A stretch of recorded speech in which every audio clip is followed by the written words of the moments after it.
and you are live with Beanpot Debate Podcast. I'm your host, Tanner Abello. Alongside me today is Evan Cook and Justin Doyle. This podcast is presented by Chowder and Champions, a fan-sided website.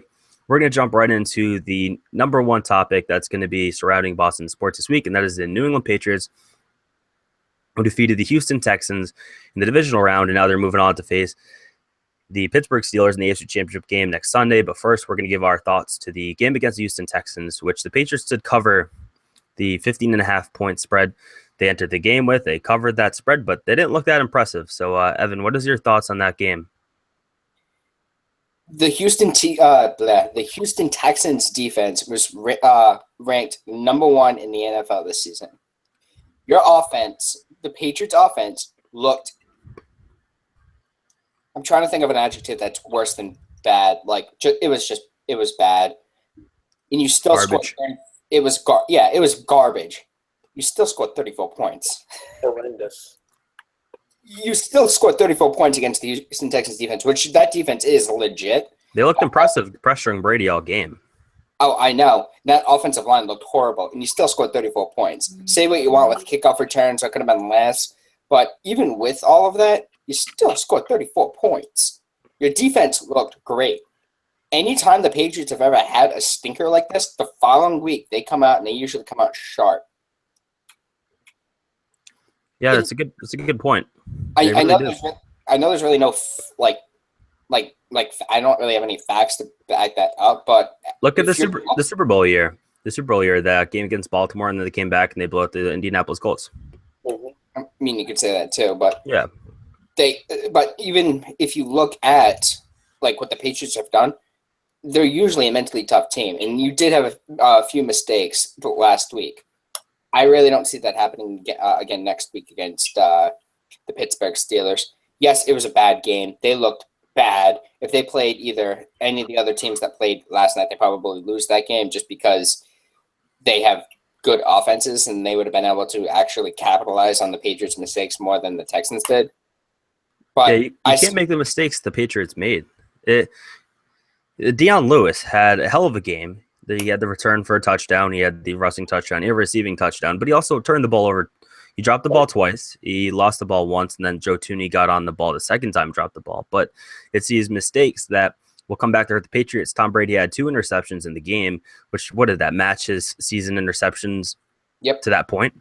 And, I mean, granted, they weren't necessarily his fault. The first one was the Michael Floyd tipped off his hands. He should have had that ball. And then the second one, he was trying to force it into Julian Edelman. He didn't read the coverage properly, and he threw an interception.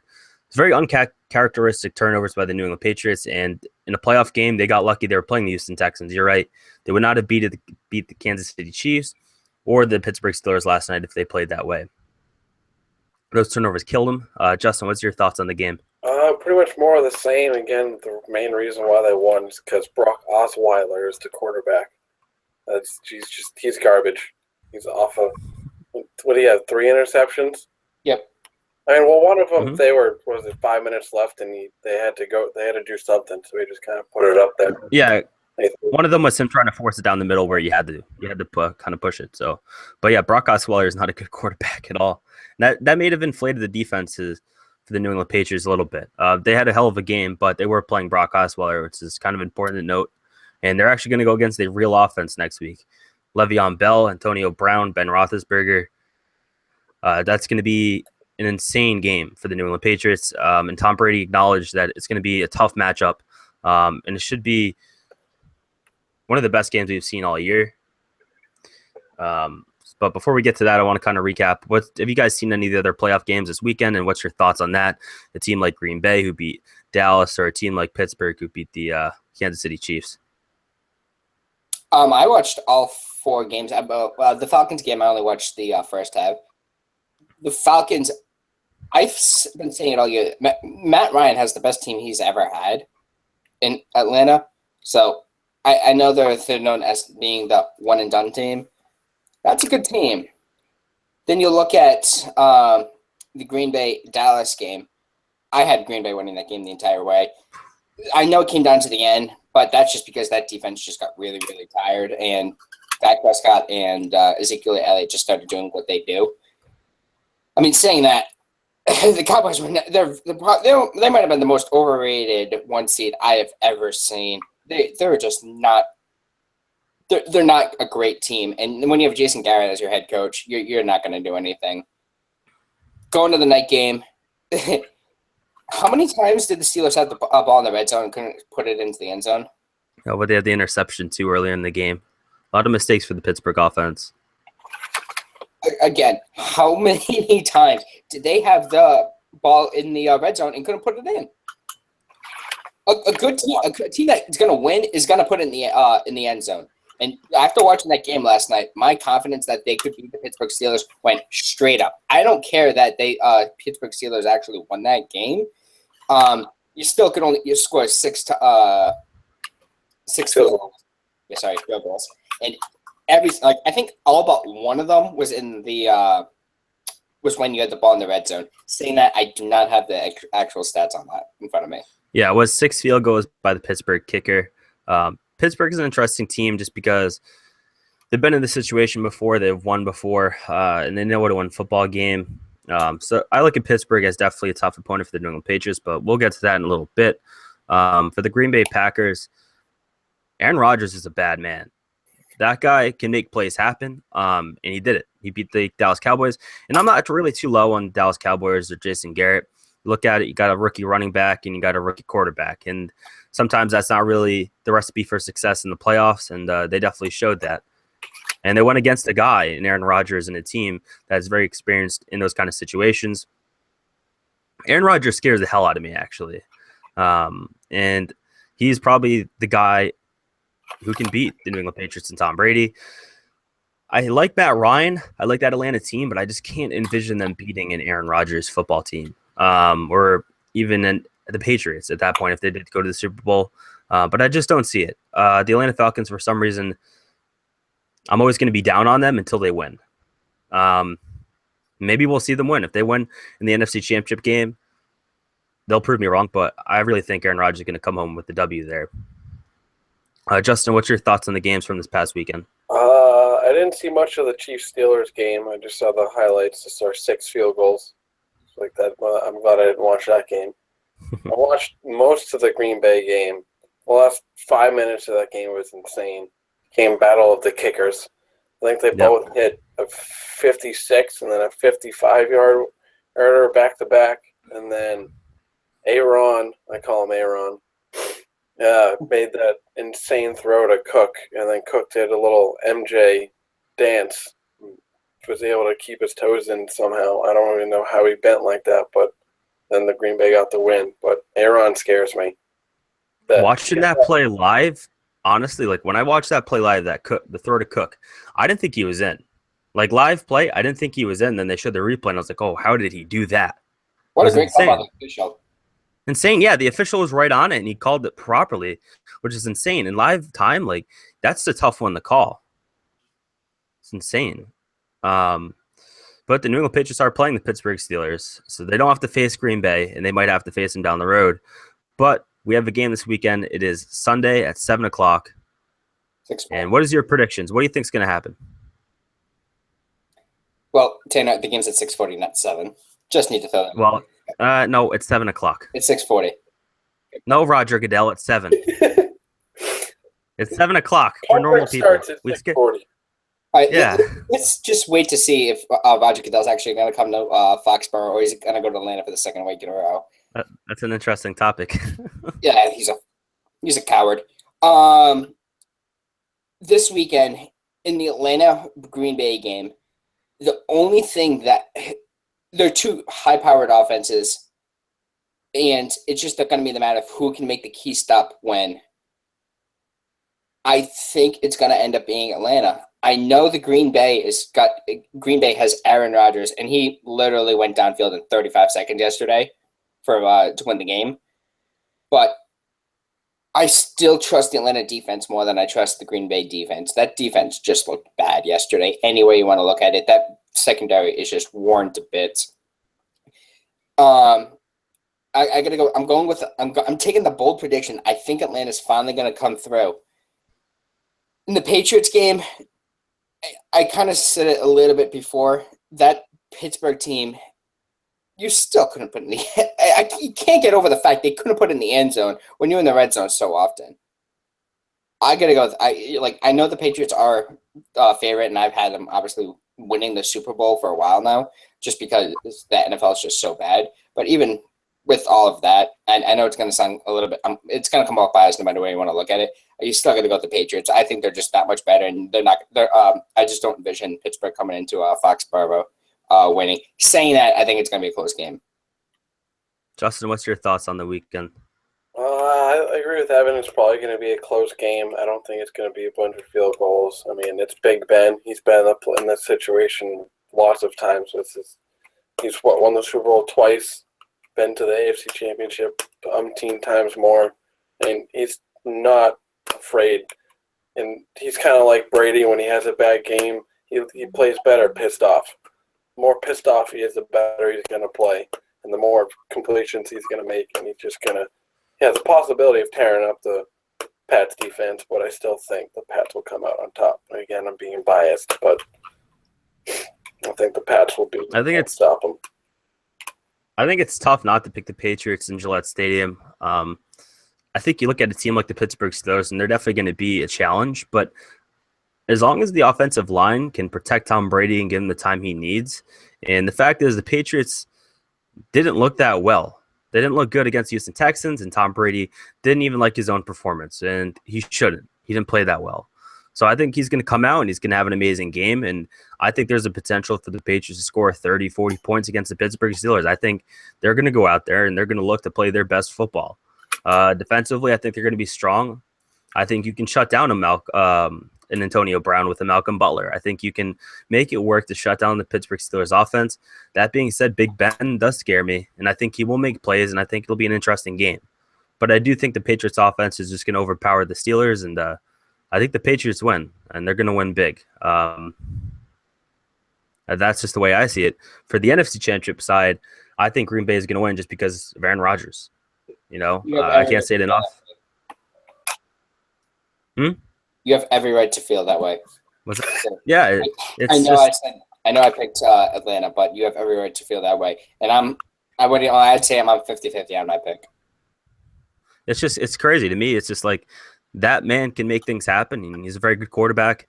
Is he better than Tom Brady? I don't know, but he's up there and he can make the plays happen. And he's a scary quarterback. And I think he beats Atlanta just because he has the experience. He's done it before. Where Matt Ryan, maybe it's not his fault, but he hasn't really been able to do that. And I think Aaron Rodgers can just make it happen no matter who the receiver is. But Jordy Nelson out, he still is able to come out with the win. So that's my prediction. But the interesting thing about this Patriots-Steelers game is the bulletin board material that the Steelers are just handing the New England Patriots. If you haven't seen it yet, and you can't see it actually, Antonio Brown took it down. But Antonio Brown yesterday, after the win over the Kansas City Chiefs, he had a Facebook Live video that ran 18 minutes. And in that 18-minute video, Mike Tomlin was heard essentially bashing the Patriots. I won't really go into details of what he said. You can find those quotes on chowderandchampions.com. But, this is bulletin board material, and this would never happen in New England. But, Evan, what is your thoughts on what Tomlin had to say and whether Brown was in the wrong for actually taking that video to begin with? All right, I just want to throw this out here first. Only in Boston has the video. Live stuff. Yeah, you can find the video, but he took it down. I'm just throwing that out there. I think Facebook put it there, not him. I know, but I'm just throwing it out there. Only in Boston on Twitter does have the video still up. You would never see that in New England. That's just idiotic. Just Antonio Brown's an idiot for doing that. There's no other way you can look at it. You gave the Patriots a reason to basically get even more fired up. He literally even said Mike Tomlin said in his speech, "Do not go like dark on social media." While he's on Facebook Live, there's no other way I can He's just an idiot. It just gives Patriots more fire, and I think they're gonna come up with a stinker. It's basically just like the Giants going on a boat. Yeah, no, I agree. Completely agree. Justin, what's your thoughts on it? Well, first of all, pissing off Tom Brady is probably not the smartest thing to do. Because, like I said earlier, he plays a hell of a lot better when he's pretty angry. anything, and himself and other team for saying that he's bad. I don't know. And then I think Antonio Brown used vulgarity too. He's calling the Patriots. I forget what he said, and then I think he said something about that Patriots have like a day and a half up or something. He's making excuses that the Steelers will be more tired or something. He's a professional athlete. He's fine. He should be in great shape. He shouldn't be making excuses for an extra half a day of traveling or something. Patriots will be tired too. I mean, that's kind of the dicey roll when you become the number 1 seed. You get home field advantage. So that's just the way it works. Have a better regular season, and you have the luxury of staying at home in Pittsburgh.